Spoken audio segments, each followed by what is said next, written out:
middle ba?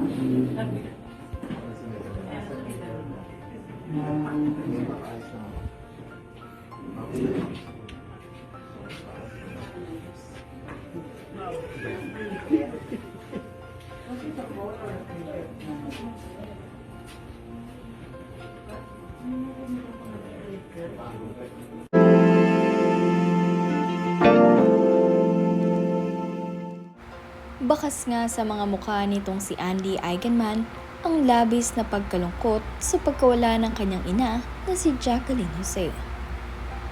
Bago ang lahat, huwag niyong kalimutang mag-subscribe at pinutin ang notification bell para maging updated sa ating mga susunod na videos.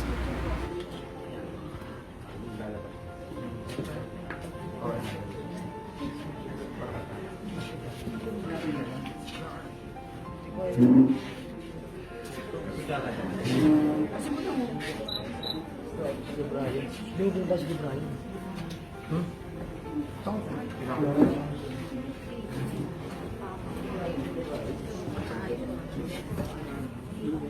Naman madali.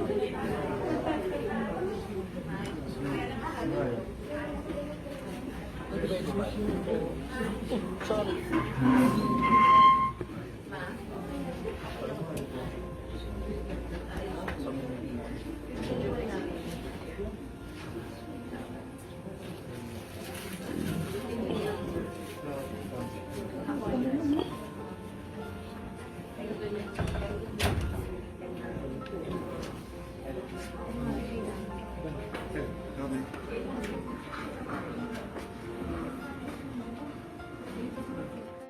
Ngayon ang unang gabi ng burol ng labi ni Nanay Jacqueline Jose. Kaya naman napakarami ang bumibisita at pumupunta ngayon dito. Mababakas nyo nga sa mga mukha nitong si Andy Eigenman ang labis na kalungkutan na kanyang nadarama ngayon. Pagod na nga ang itsura at tila ba hirap na hirap. Maghapon kasing umiiyak itong si Andy dahil hindi niya pa rin matanggap na wala na ang kanyang nanay Jacqueline dahil biglaan ang pagpanaw nito. Kaya naman dali-dali siyang lumipad patungo dito sa Manila kasama ang kanyang panganay na anak na si Ellie Ejercito. Nandirito nga din ang tatay nitong si Ellie na si Jake Ejercito at ang kapatid nito na si Jerica. Sila nga ay nakikiramay para kay Andy Eigenman sa pagkawala ng kanilang nanay Jacqueline Jose. Nakaalalay naman nga sa tabi nitong si Andy ang kanyang kapatid na si Gabby Eigenman.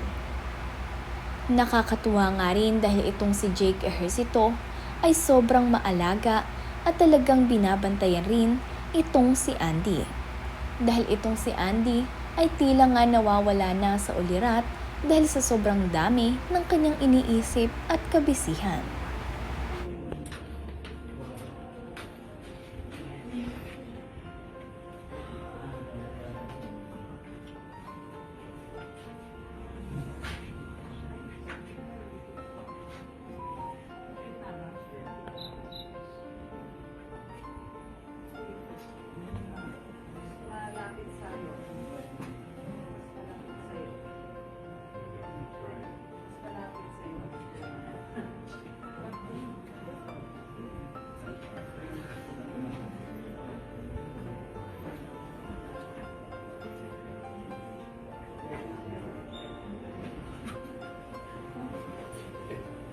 Nasa middle ba?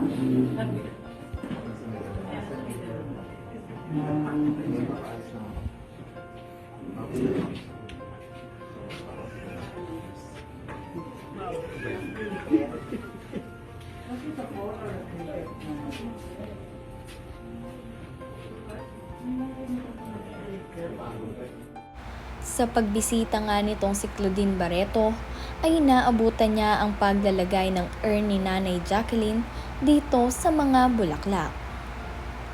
Kanina kasi ay wala pa ang flower arrangement at ngayong 2:00 ng madaling araw ay natapos na ito. Kaya naman ngang itong si Andy ay inilagay na ang kanyang Nanay Jacqueline dito sa altar. Marami na nga ring mga artista at katrabaho ni Nanay Jacqueline dati ang bumibisita ngayon na talaga namang labis ang kanilang kalungkutan na nadarama dahil sa biglaan nitong pagpanaw. Ang aktor nga rin na isa sa malalapit kay Nanay Jacqueline Jose na si Alden Richard ay nakabisita na rin dito at nakiramay kay Andy Eigenman.